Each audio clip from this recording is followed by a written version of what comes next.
Hi, I'm Firas, and welcome back to BrandBucket Academy. In this episode, we're diving into the power of a brand name, how the right name can shape customer perception, build emotional connection, and even drive the future success of a business. Margot Bushnaq, founder and CEO of BrandBucket, shares insights on how names go beyond words to become the heart of a brand. Whether you're naming your first startup or thinking about rebranding, this is the one you don't want to miss. Let's jump in.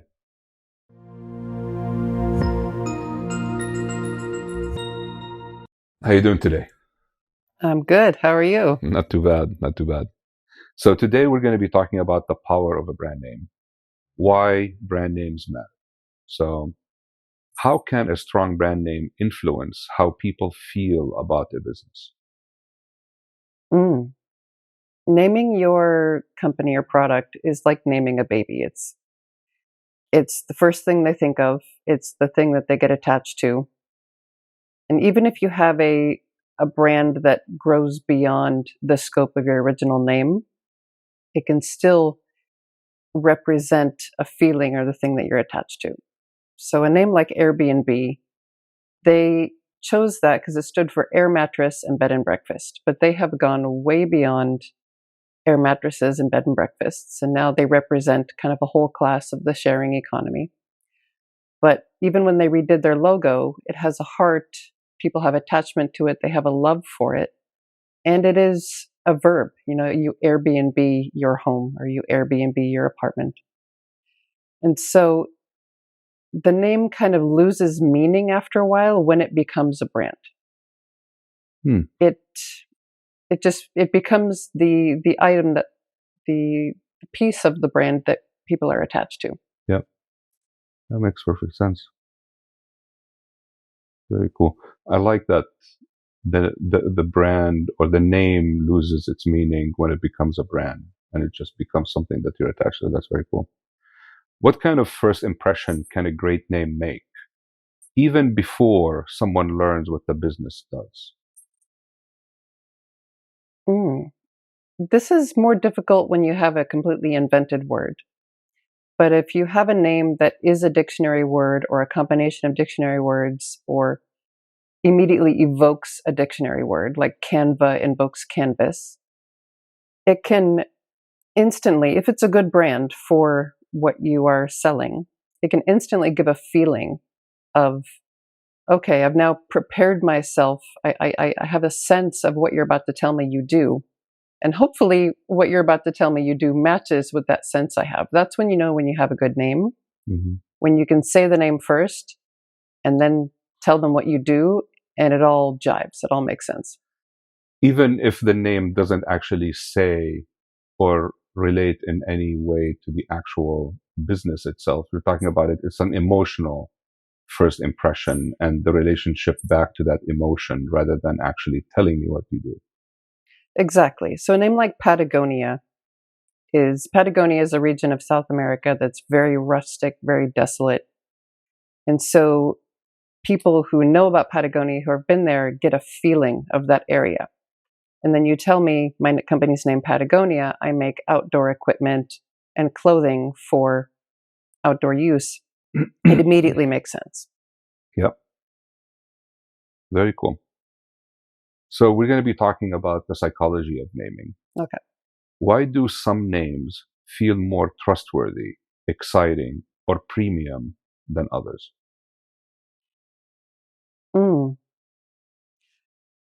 Definitely when it comes to a generic name, like a single dictionary word, which is very hard to trademark, by the way. You can't trademark the word cars for if you're selling automobiles. Something like cars.com is going to be very hard to trademark.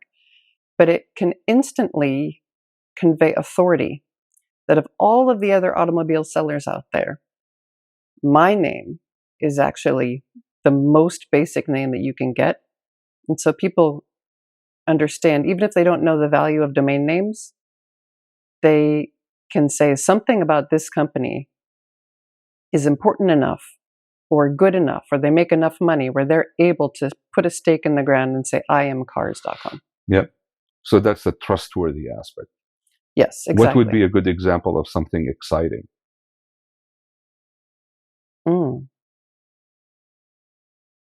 I think something like Dunkin' Donuts. It kind of gives you a view of your instant future of when you're going to walk into a donut shop, what you're about to be doing. Mm-hmm. So you have kind of this visualization of I'm about to be sticking my Dunkin'. donut in my coffee and eating it, and it's going to be delicious. Yeah. And what about a premium name?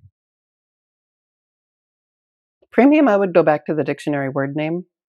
It's really, there's very few of them, or not necessarily has to be what you do. So it doesn't have to be cars.com, but it can be olive.com. And there are tens of companies out there using the name Olive. But if you are calling yourself Olive, but your web address is Olive Company or Olive LLC or Olive Consulting, people who hear about you are going to immediately go type olive.com and they're going to land on someone else. But if you are the company that has the premium name olive.com, you instantly kind of elevate yourself over all the other olives out there as, okay, these are the guys that Yep. have paid the most or wanted it the most. Yeah. Or believed in the branding the most. Exactly, yeah. How do things like length, pronunciation, word structure impact perception? Definitely, it eliminates frustration. So if you go to type, length makes a difference, because if you make your user type in 15, 20 characters on a keyboard, every single time they need to visit you, even if it's something that they're not necessarily typing in the URL bar, if they're typing it into Google, or if it's something that's very hard to spell, something like delicious is not that easy to spell. People are going to get frustrated with your brand even before they ever visit you. If your name is hard to spell, so if somebody tells you your name is Kleenex, but you haven't necessarily heard of the brand Kleenex or seen it spelled, you're going to, start typing CLENEX and end up somewhere completely different. And you're going to say, what the heck? Didn't my friends say Kleenex? I swore they said Kleenex. Like, how do I get there? And yeah, the first impression would come is to try clean, which is CLEAN, mm-hmm. and then add EX to it, and then, or just X and so on. So yeah, I understand the frustration there. So Kleenex is an amazing brand, and it is because they've spent decades putting their name in front of customers. So now everybody knows how to spell Kleenex, and everybody knows what Kleenex is. Yeah. And even a search engine, if you misspelled Kleenex, it's going to come back with, did you mean KLEENEX? Yeah. And so it takes money and it takes time to get there. But if you're just starting out, having something that's easy to misspell or even hard to pronounce, a brand like Skype, Americans call it Skype, some Europeans call it Skypey. Everyone kind of understands that it's the same product. Mm-hmm. But if two people from two different regions are talking about the product, there is going to be that moment of, hey, who's right? And they're going to have to pick one. And the amount of effort that you would end up putting into trying to correct your spelling and to correct the brand perception and so on and so on. So yeah, I totally get it. Yeah. But still, would that in any way diminish the value of a brand in your mind if there is a slight misspelling? Not necessarily. It can actually be what sets you apart. Mm-hmm. So Google is a misspelling of the word from Googleplex, the very large number. But it is spelled kind of in the more fun way. And the fact that you have two O's, allows you to play with it in your branding. I mean, they play with it all the time in their daily logo changes. Yeah. And so you can actually take something that is maybe not intuitively spelled and spell it a different way. Yeah. Yeah. Very cool. Um, Next, we're going to talk about brand identity and strategy. Um, how does a name help shape the overall identity of a brand? Mm. It if you have a vision for a very large brand, you want to start out with a name that can grow with you. So you, if you're selling, if you start out selling funny t-shirts, and you have funtees.com, but then you decide that you want to expand into mugs or other tchotchkes with your logo on it, it's going to be very hard to convince your customers to come to you when all they think when they look at your name is that you sell one thing. But if from the get-go you kind of, vision board what your company could be or where you could grow, and you start out with something much more generic or much more open, like a completely invented name, it allows you to grow with it. Yep. Or overarching.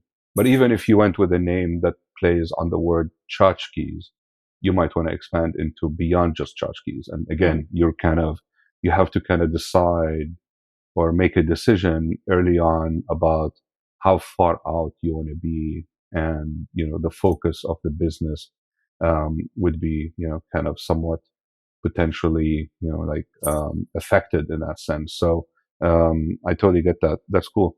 But another example is something like diapers.com. They spent a lot of money to gain a domain name with a lot of authority and something that is very easy for parents to pass around. Like, where do I go for diapers? Diapers.com. But when they expanded to sell everything related to the baby, they ran into an issue of having to convince their customers they sold more than diapers. And they solved that with the use of a tagline that they printed on their boxes and on their website, where they said, delivering everything but the baby. So there's a mix where you can try to get your initial foot in the door and get that authority of having something very specific, very expensive, and very easy to remember and spell and to pass around. But then you have to go back and use your marketing and branding teams to so you weigh in the name go with benefit, you. I guess, Yeah. what you can use early on versus what you would have to potentially correct, and then you can put those as a a balance between the two and figure out which way you want to go. That's cool. Next question. Next question. What role does naming play in storytelling and brand positioning? The right name, and not necessarily the right name, but whatever name you choose, whatever name feels right to you, should have a story behind it. It can be the name, something personal to the founders. It can be something about where the company was founded. Like Cisco is from San Francisco, and it will always carry that feeling of San Francisco, Silicon Valley, Bay Area, of, even though if they open a Cisco office on the East Coast, it'll always have the roots back in San Francisco. If it's something about the founder, then they'll always be able to tie the story back to the founder. But you can also have a word like Slack, that something to the founders of Slack, that word struck a chord with them. But it doesn't necessarily mean anything specific to what the product does. So then they can build the story around, we're a bunch of slackers, or it keeps you from slacking off, or, it allows, it allows some slack with the teams where you don't have to all be in the office at the same time. And they can take little pieces of the name and build like smaller stories around it to help craft the feeling that they're going for with the brand. Yep. How can a name support the long-term strategy and vision of a company? That's the hardest part of picking the name from the beginning. It's knowing your long-term strategy and vision and figuring out what kind of name supports that. So if you are a local painting company and you just want to name yourself Margot's Painting Service, at this point, at that point, my website isn't that important. And most people are going to be finding me from business cards that I leave in mailboxes or word of mouth. But if I start to expand and I buy a couple of vans and I'm having to put my name on the van, then it has to be something short that people can remember, something a little more catchy. If you grow even further, outside of your city, then your website becomes more important. People are actually finding you through search engines, so SEO becomes important. So you really have to kind of understand where you're going to be in order to name yourself now. But the good news is, whatever name you have, you can always bring people around with marketing and branding to help them remember it in any way. Yeah. So Geico is an insurance company. It originally stood for Government Employees Insurance Company. But now it's available to everyone, not just government employees. And so they said, how are we going to allow people, without having to use our acronym of what it originally stood for, how can we make people remember it? So now they have a cute little gecko spokesperson that comes, and now people no longer associate it with government employees. They associate it with the little cute green guy. Very cool. Yeah, I never knew that. I've always thought that the gecko is actually part of the initial incubation of the brand. That's very cool. Can you share an example of a brand name that had a major impact on a company's growth or reputation? I think Amazon, for sure. I mean, it's started in, by one guy or a couple of guys in a small office, as the story goes. And interestingly enough, it's one of the companies started after domain names were available. So it took foresight from the founder to actually have to go get a word that probably was already registered and have to go after it and buy it. And Jeff Bezos famously wanted something that portrayed the emotion of something very big and very fast moving, and something that most of the world would understand what it refers to when you say the word Amazon. Very cool. Have you seen businesses change their names, and what difference did it make? Yes, businesses typically change their names when they have pivoted beyond their initial offering, and they realize that we're at a pivotal point where we either have to make up the difference with our marketing and branding and have to explain why we are doing something different than what our original name did, or we just bite the bullet and change the name and have to essentially kind of regrow the customer base. And the hardest part about that to me is deleting your previous, all the information out there on the web about you, or deleting the previous brand. So for a very long time, you're going to be living with two different brands, and you're going to have to even have the old brand on your website. So it's something formerly something else. Yep. Interesting. Do you recommend, if I'm living with a brand that I'm not feeling very attached to, do you recommend people to seriously consider rebranding? No, I think one founder's kind of moving past the brand is not as strong as customers misunderstanding the brand. I think the only reason that a name should change is if your name is hurting you and you have actual direct evidence that your name is hurting you. But if you yourself feel that, oh, maybe we've outgrown this, maybe we need to represent ourselves in a different way, maybe we need to spend some money to get kind of a bigger name to go along with our bigger company, I think that's maybe just an internal feeling, and your customers don't necessarily feel that way. So you have to go through the painful process and expensive process of rebranding just because one or two people feel like it no longer fits them. Yeah. Yeah, I guess the balance between um, building your business and focusing on your products and services versus going through the painful process of renaming your business and having to deal with all the marketing effect and potential you know, customer feedback or customer reaction to Mm. what you're saying. Very cool.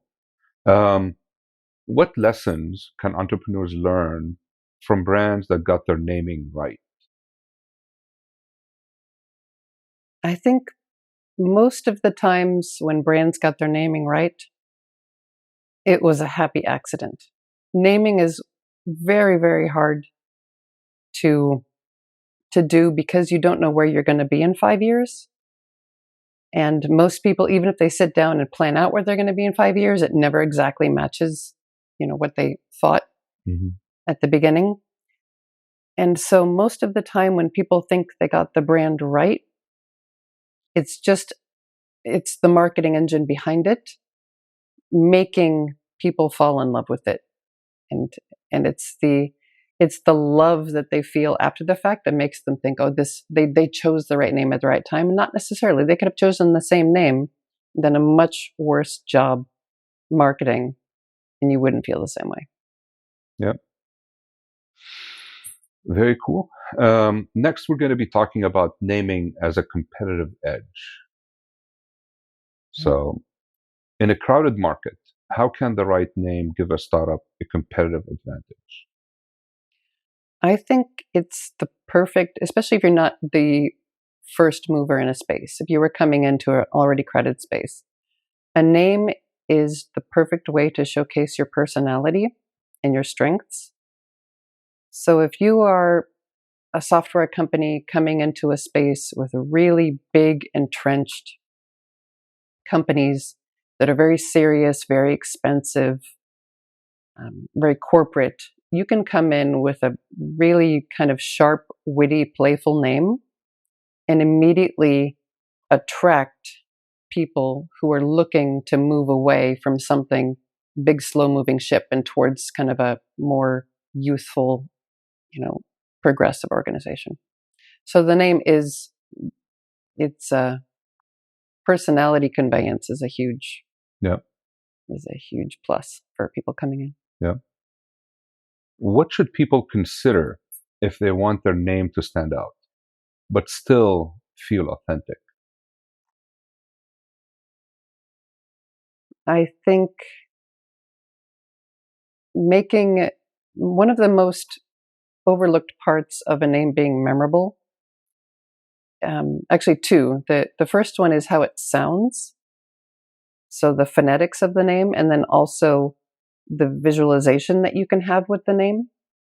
So sound is like repeating letters, like Google has two G's, or internal matching vowel sounds like hot coffee, steak escape, something like this. Anything like that immediately triggers the language area of the brain to put two words together or kind of help the brain remember Mm-hmm. the words. The farther apart that the words of a name are sound wise, the harder it's going to be for the brain to remember them together. Mm. But then the second part, which is if the name can have some sort of visual representation. So Patagonia is, again, to come back to it, you visualize big mountains, or Redbird, Redbox. Redbox is a movie company where they had big red boxes that you can go rent movies from. You immediately picture a red box, and then therefore you can play with the logo, you can play with your website, you can play with your branding. And so anything either on the visual end or on the phonetic end can help something be memorable and stand out. So, next, what's one piece of advice you would give to someone about to name their business? Give yourself a lot of options. The brainstorming process is incredibly hard, and you can find yourself going down rabbit holes of looking for a specific word or a specific feeling that you're going for. And you will end up, if you start at point A, you will end up at point F faster than you realize. You'll deviate from your original mission by going down these rabbit holes. But if you start out kind of just building a base of options, and you open up your mind and you look for different things, okay, let me go think of 26 names that can represent my business, one for each letter of the alphabet. And you just go through a brainstorming process of being more open rather than more closed, more focused, then you'll end up with an option that maybe you never even thought of, just because you're going through the exercise of forcing yourself to think outside the box. Your brand name is often the first and most lasting impression you leave on your customers. If you're looking for a name that helps you stand out and stay memorable, visit BrandBucket.com and explore our hand-curated marketplace of premium business names. Because every great brand starts with a great name. Thanks for joining us, and we'll see you in the next episode.